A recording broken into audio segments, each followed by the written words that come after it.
하나님 말씀 봉독하겠습니다. 누가복음 17장 11절에서 19절까지.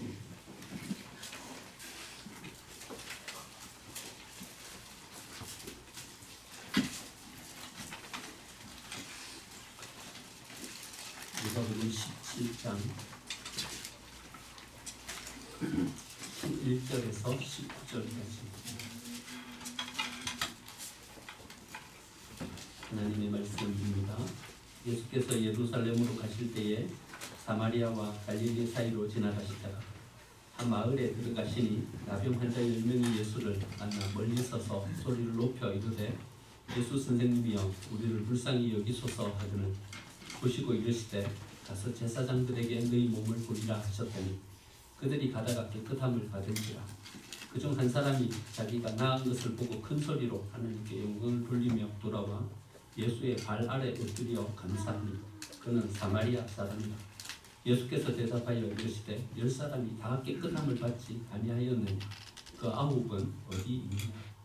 이 이방인 외에는 하나님께 영광을 돌리러 온 자가 없느냐 하시고 그에게 이르시되 일어나 가라. 내 믿음이 너를 구원하였느니라 하시더라.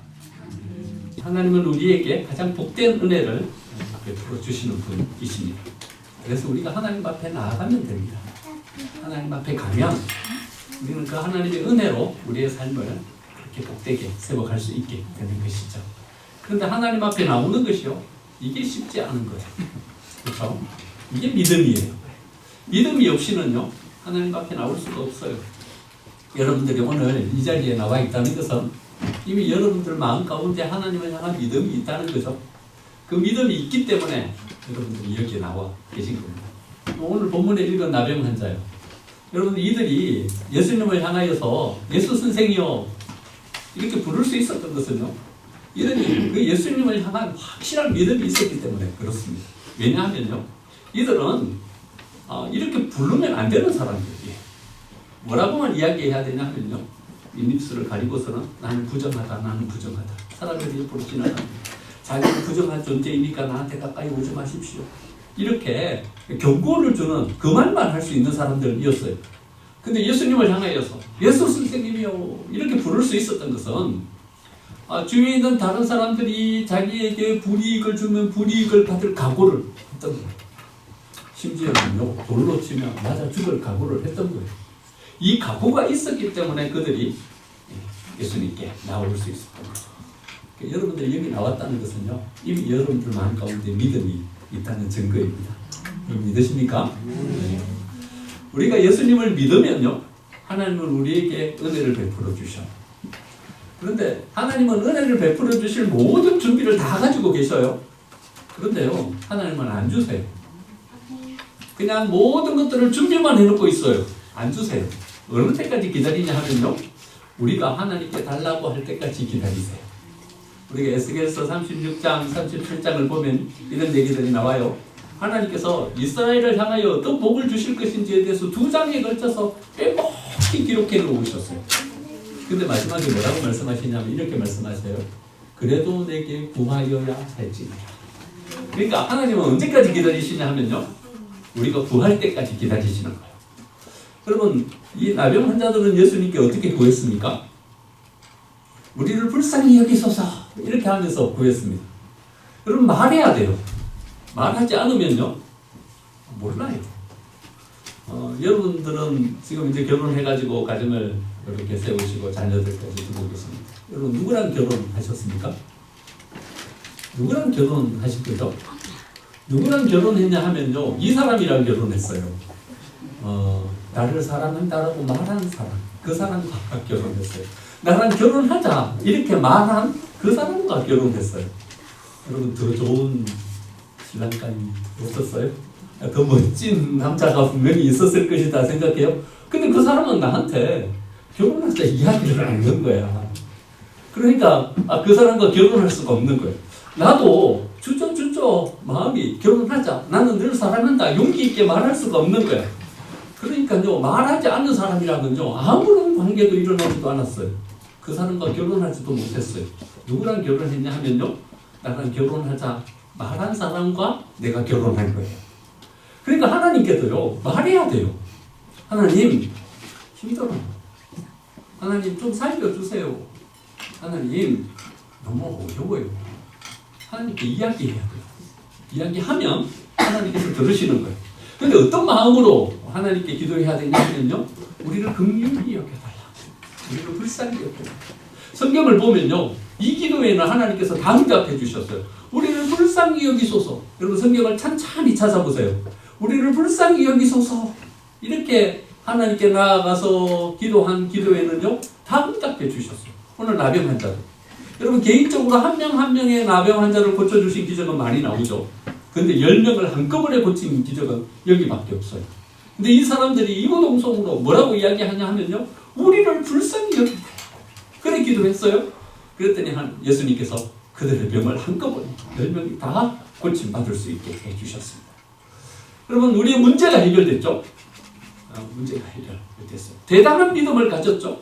대단한 믿음을 가지고 예수님께 나아가서 모든 문제를 해결했어요. 그럼 끝인가요?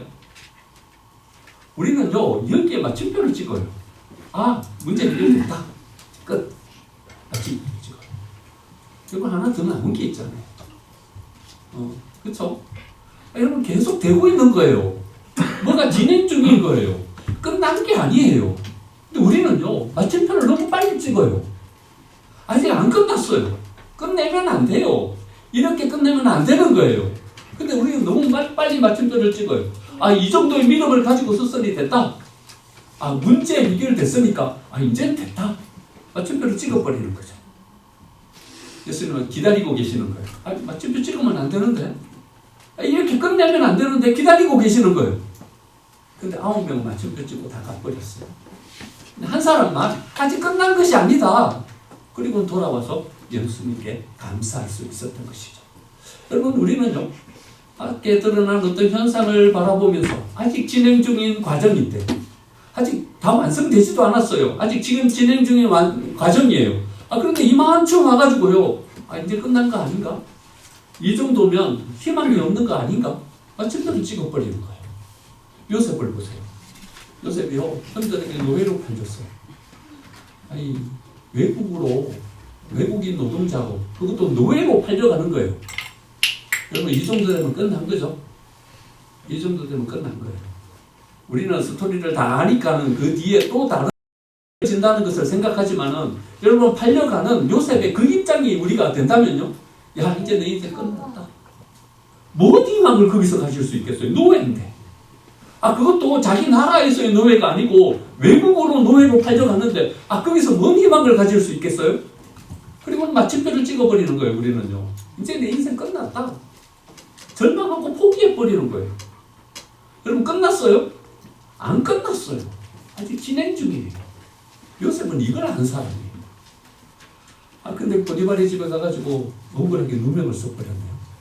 아, 이거는 극복하기 어려운 누명을 썼어요. 자기 아내를 탐한다는.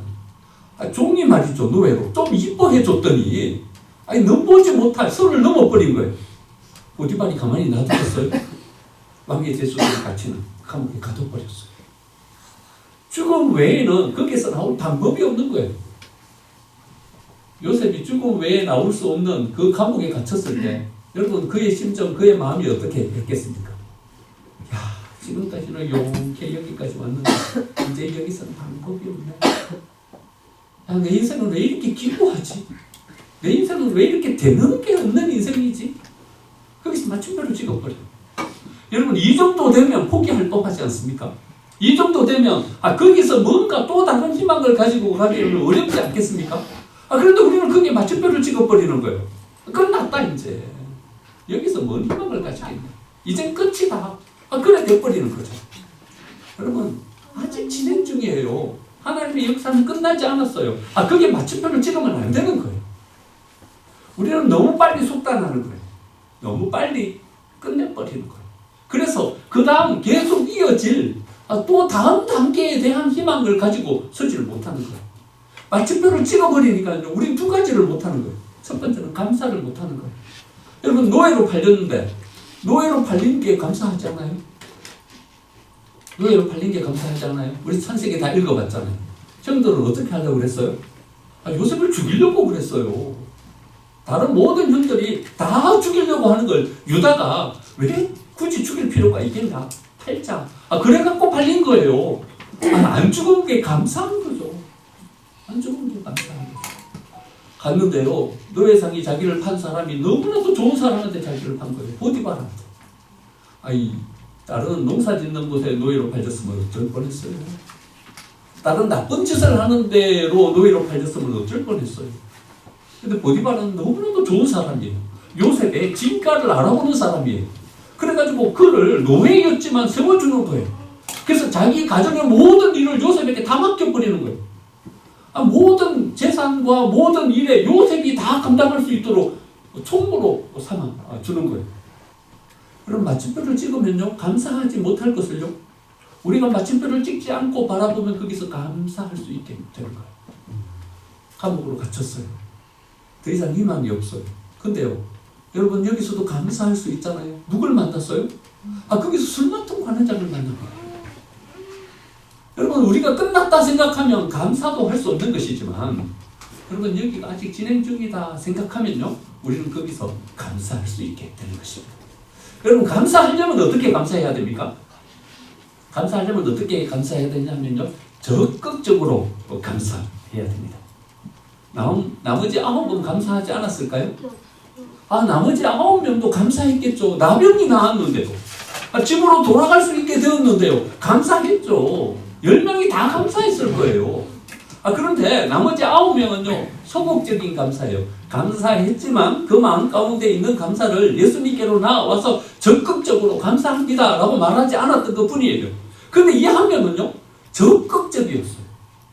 그러니까 여러분 감사는 어떤 것이어야 되냐면 적극적이어야 돼요. 감사가 소극적이 되면요, 기회를 잃어버려요. 훅 지나가 버려요. 감사는요, 적극적으로 나아가서 감사합니다 해야 돼요. 신앙은요, 적극적이어야 돼요. 이름을 말씀드려갖고 좀 죄송하긴 하지만 그래도 좋은 일이니까. 우리 현미경 집사님이요, 우리 샘 리더에게 그랬대요. 생명샘 교회로 온 게 감사해요. 감사해요. 그냥 속으로만 감사합니다 이럴 수도 있잖아요. 그런데 적극적으로 표현한 거예요. 생명샘 교회로 온 게 다행이에요. 감사해요. 이렇게 이야기를 했대요. 우리 고영민 권사님은 더 적극적이에요. 생명샘 교회로 온 것이 얼마나 감사한지 모르겠다. 샘 리더에게 이렇게 고백했대요. 그러면서요, 더 적극적이에요. 이 감사한데 내가 이거 그냥 말로만 감사해서는 안 되겠다. 그 뜻까지 넣으신 거예요. 여러분 오늘 떡을요 맛있게 드셔야 돼요. 여러분 가서 그냥 이 냉장고에 집어넣지 말고 그냥 맛있게 오늘 드세요. 드시면서요, 고영민 권사님의 감사를 받아주세요. 네. 우리를 향하여서 감사하다, 이 마음을 우리에게 표현해주고 계시잖아요.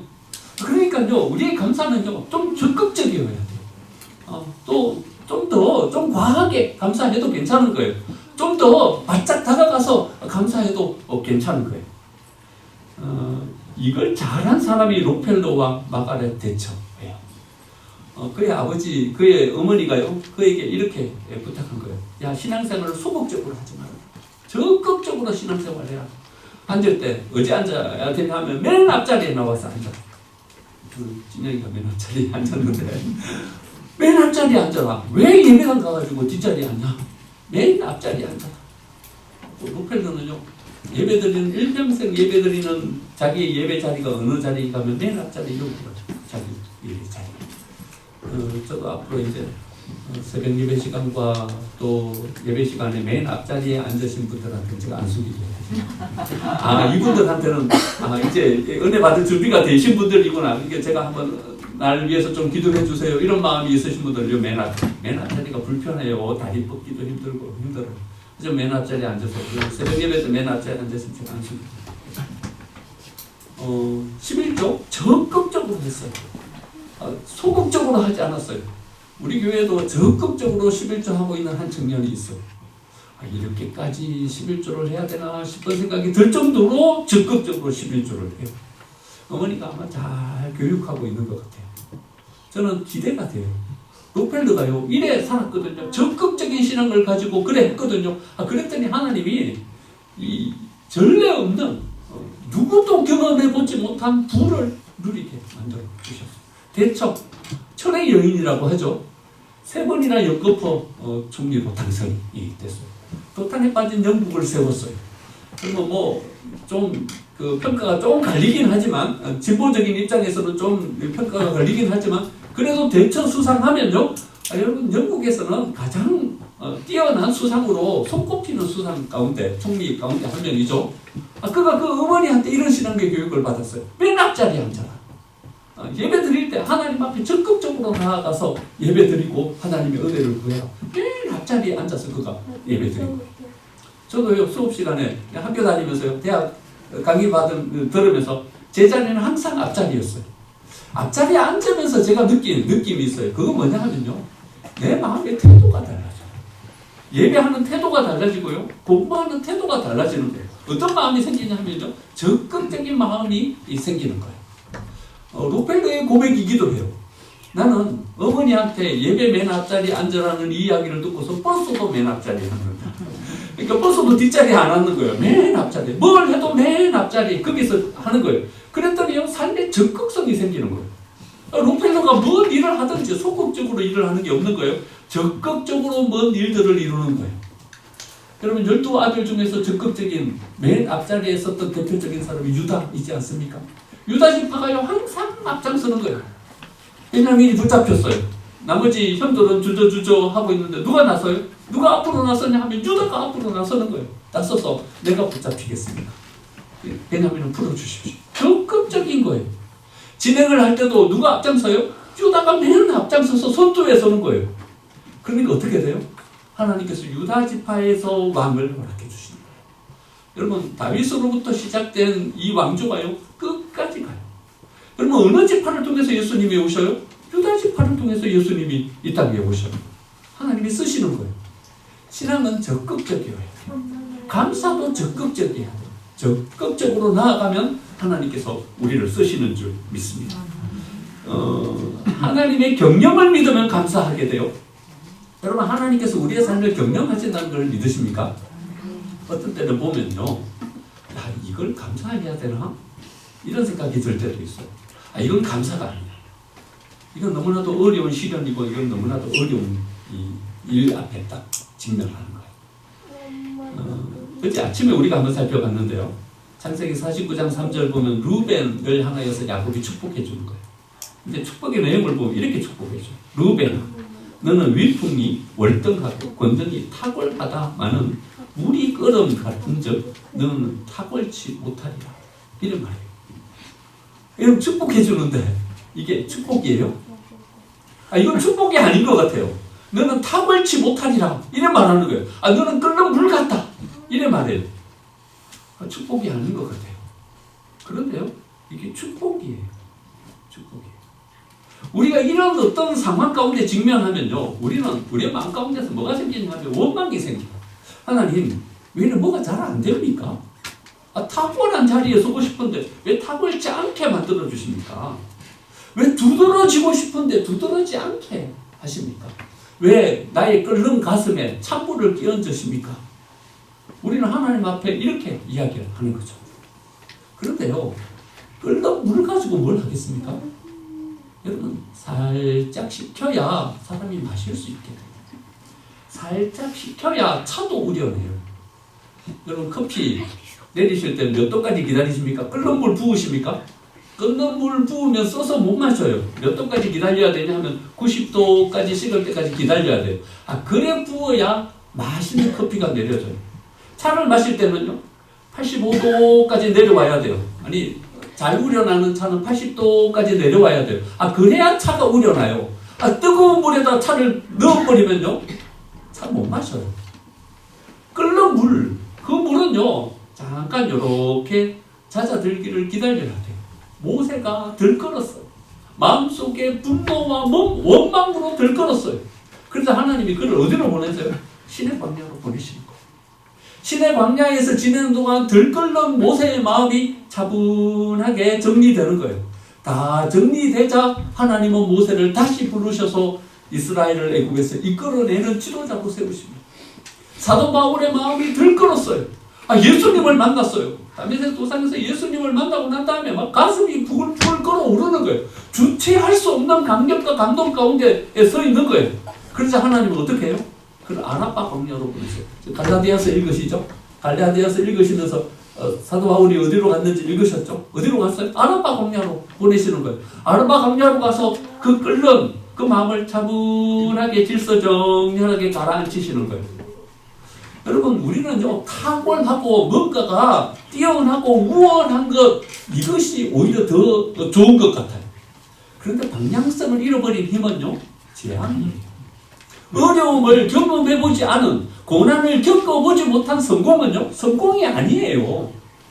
왜 고난을 겪어보지 못한 성공이 아니냐 하면요, 이 성공은 자기뿐만 아니라 모든 사람들에게 고통을 주고 아픔을 줄 성공일 가능성이 크기 때문에 그래요. 여러분, 지난주에 제가 소개시켜드렸던 여자처럼 승리해라. 여러분, 성공하고 난 다음에 배려가 필요해요. 돌봄이 필요해요. 그런데요, 남자처럼 성공해버리고 나면요, 모든 사람들에게 상처와 아픔을 주는 거예요. 하나님은요, 오히려 탁월한, 너무나도 뛰어난 그것을 살짝 잠재우시는 거예요. 그게 우리에게 보는 거예요.